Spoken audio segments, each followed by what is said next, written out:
The real estate, the housing market has done something it hasn't done for well over a decade. And that means it's time to talk about it with the one and only Mr. Brian Adamson. How you doing, Brian? I'm doing good, man. Good to be back. How you doing? I'm doing well. It's glad to see you get away, get some R&R, get to recharge, all of that. Yes, You sir. leave, you leave, and it's a seller's market. You come back, it's a buyer's market. So this is all on you. Hey, listen, listen. I can't be responsible for what you did while I was gone. All right.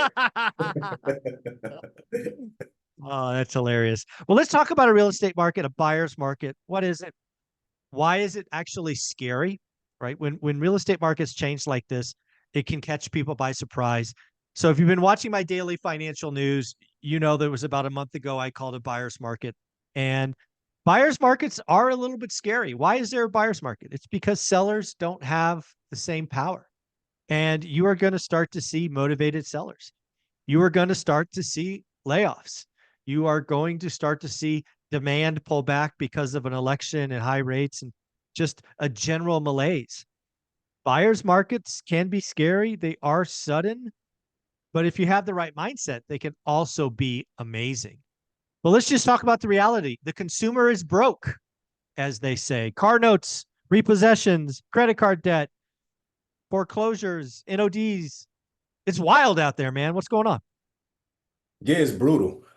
It's so much to poke at with this topic. One, I agree with you, about it being a buyer's market. I also want to just warn everybody that's listening to this, right? Nothing is all or nothing. When Mike and I are talking, a lot of the time we're talking generally specific.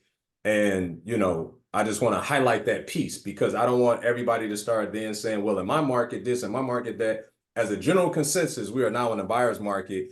This is why everybody needs to do due diligence. This is why everyone needs to be very clear on their buy box because depending on the specificity of your market within your market, that could be different, right? Like right now, I've got students that's flipping houses in certain uh, areas in Detroit where it's still a seller's market. It's multiple offers on anything up to about 220,000 in this particular marketplace. So if you're flipping houses in this area, it's still a seller's market. However, you buy a very similar property, and the ARV is 300,000, that it's a totally different dynamic. Well, like totally different dynamic. So I just wanted to clarify that piece, right? Because Love it. sometimes people can Love it. take things in a vacuum. So, but yeah, Mike, the economy is brutal, bro. Like I just recently had one of my students, unfortunately, she came back from a trip from Rome with her two sons and was notified by one of her colleagues. They were like, hey, just want to let you know you're going to be walking into a meeting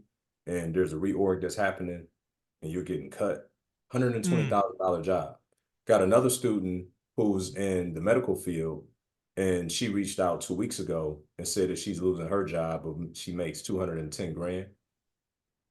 Right. So, it's so interesting how we perceive the job as the security, as the stability, not realizing like just because you do it every day doesn't mean that you're always going to do it every day. At some point, when the economy shifts and the needs of that business owner, said entrepreneur changes, like their need for you could also change. And the best time to look for a plan B is while you still got a plan A. We got to stop taking this for granted and just thinking that one of the dumbest things I keep hearing as of late is I'm just trying to hold tight until after the election.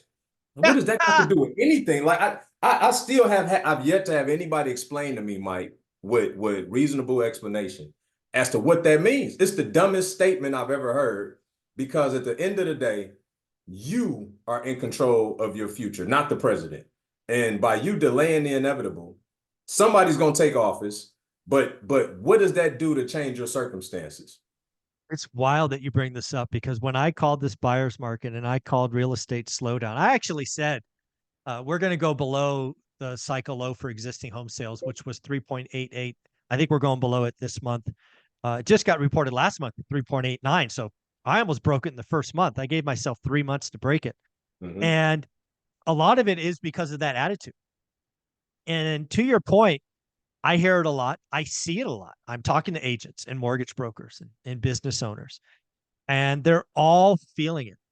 Now, as an economist, as somebody who studied the consumer, It's not my job to explain, stupid things. It's to appreciate that stupid things happen. And I can tell you right now, the economy is going to slow to a crawl because of the election. Mhm.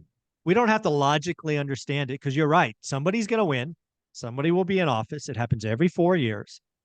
But I do believe that this election cycle, half the audience is going to hate the result. Um, and the next 100 days, it's only going to ratchet up the toxicity.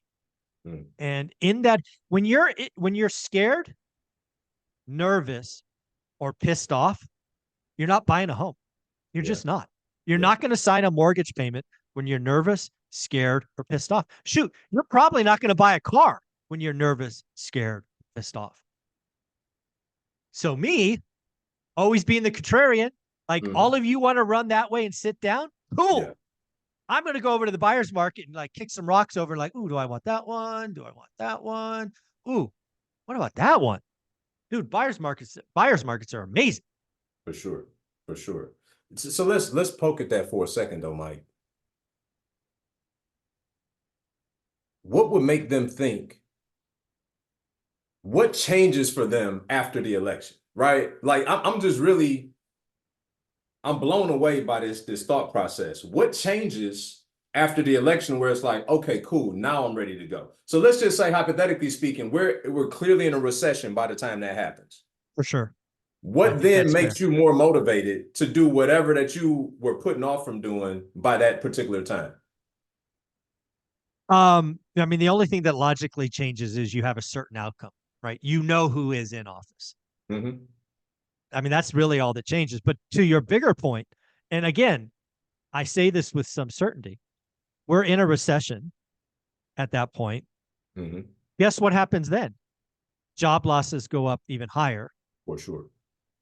You start you in a recession, people contract. That's i.e. the definition of the recession. GDP is contracting, job losses up, Fed cutting, and yeah, if you're not doing the work today, you're not doing the work tomorrow. I mean, that's the big. If you're True. not doing the work with a buy box, daily discipline, running, like I want you to. This is what's happening, right? I look at my buy box as as piles of gold bars. Mm-hmm.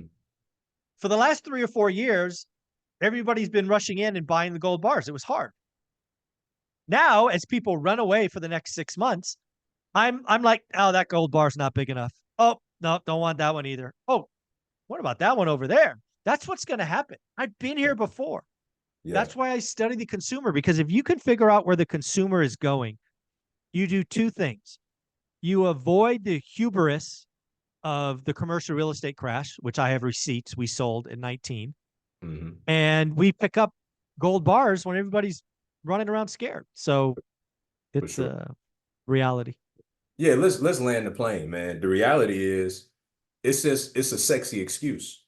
Ah, it's an One excuse. that one I'm that not even people sure it's one sexy. that people who lose every day make. Period. Yeah, Right? If yeah, that's if that's your logic at this point in time in your life, that you're trying to wait to see what happens with the election, that means you're not good enough. yeah. You're, Just do you're just something not. else. Like, stop making excuses for yourself. You're not good enough. You need to go out there and get skilled to a point where it doesn't matter who's in office that determines whether or not you're successful in life, right? Because anybody that's holding on to that narrative, you're just not good enough. And you're Mm. probably an employee at best. And that kind of mindset is going to keep you broke and not where you want to be in life, regardless of who comes in office. Yeah, the last thing we should talk about is the unfortunate of job loss. Right Mm-hmm. there, it happened to two of your students. It's happening around my network as well. It's it's very stressful, right? Especially if you don't see it coming, and you get the tap on the shoulder, and come see me in the office. Here's your last day is today. Sorry, blah blah. All that stuff. Um, if that happens to you, I feel for you. Please understand that. Sure. For sure. Uh, but realize the thing that I unfortunately want you to realize is now I'm well over 50 now. Recessions happen, Mm-hmm. and this hopefully won't be your only one. Mm-hmm. So skill up, get better, train up, and take ownership and you know, try to find a silver lining. You didn't like that job anyway. You know, go look for the silver lining somewhere. Yeah. Yeah. I mean, going back to the pandemic for a second, right? 40 million jobs lost at an instant almost. God. Yeah. And you know me, Mike, I'm always referencing scripture because it's just a lot of wisdom in it, right? And there's a passage in Ecclesiastes where Solomon, one of the wisest, wealthiest men in the Bible, at a later time in his life after he wrote Proverbs, there's a scripture that says, "Cast your bread upon the waters. Um, after many days it shall return." Right? So investing, sowing and reaping, right? Another principle. Then it says to have 7 ventures, maybe 8, because you do not know which day disaster will come upon the land. So just going back over a couple thousand years, there's principle that has always worked. And the essence of that passage is that we cannot afford to be a one-trick pony.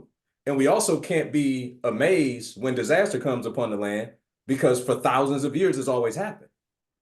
And Love so that. to your point, tremendous amount of empathy, right? I'm grateful that my students are at least in a position in their particular instances where they are already building something, right? They are already acquiring new skill. They are already doing other things. And as I explained to one of them, if an employer was willing to pay you 200 grand to do something, imagine what you can do for yourself. If they thought your worth was requisite to give you 200 grand, then imagine the value that you can bring to yourself and your family once you possess the right skills and know-how, right?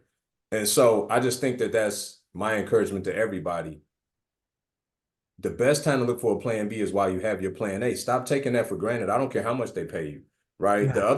The other side of this, Mike, is over 52% of people that make $100,000 a year in this country are living paycheck to paycheck. I read that. Yeah. So then what happens when you lose your 6-figure job and you got no reserves and no margin? Not good. Not good. Yeah, 52%, right? I mean, that's a big yeah. number. It's funny. I spent a lot of time in the Silicon Valley, and I know dozens of people, dozens of households. Let's talk households that Mm-hmm. make 400 grand a year or more that couldn't scrape together 10 grand if they had to. Yeah, That yeah, is disgusting. yeah, Yeah. yeah, Folks, do yourself a favor, take extreme ownership. One of the things that, again, that keyed Olivia and I's journey is we were one of those couples. Let's be yeah, clear. We yeah, were one of them and thought we were living the best life. We made a decision to take our financial future in our own hands. We, over the course of 18 months, took our expenses down 50%. We did a needs versus wants analysis.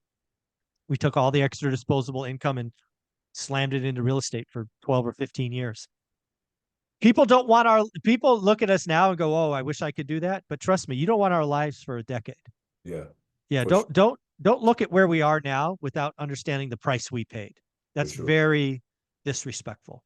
for sure, for But sure. you can do it too. You can do it too. Yeah, 100%. And you know my story, Mike. I've been there, leveraged to the hilt in all aspects of life. And just one string pull away from that whole ugly sweater unraveling. You know what I mean? And it's one of those things where when you play that close to the edge, you're petrified to ever do it again. Oh, yeah. Like to get on the other side of that, like you're petrified to ever do it again. And I think everybody's, while we're not trying to promote fear, there should be some fear of that though. Like I think that's a healthy fear to not play that close to the edge. If every month you living your best life and everything around you looks to be great, but at the end of the day there's no margin, something's got to change. Like aggressively, something needs to change about that. No, I couldn't agree more. Brian, thank you for being here. I appreciate you each and every week. Where can people find you? Brian Adamson Official on YouTube, Instagram, and everywhere else. Awesome, buddy. Appreciate you.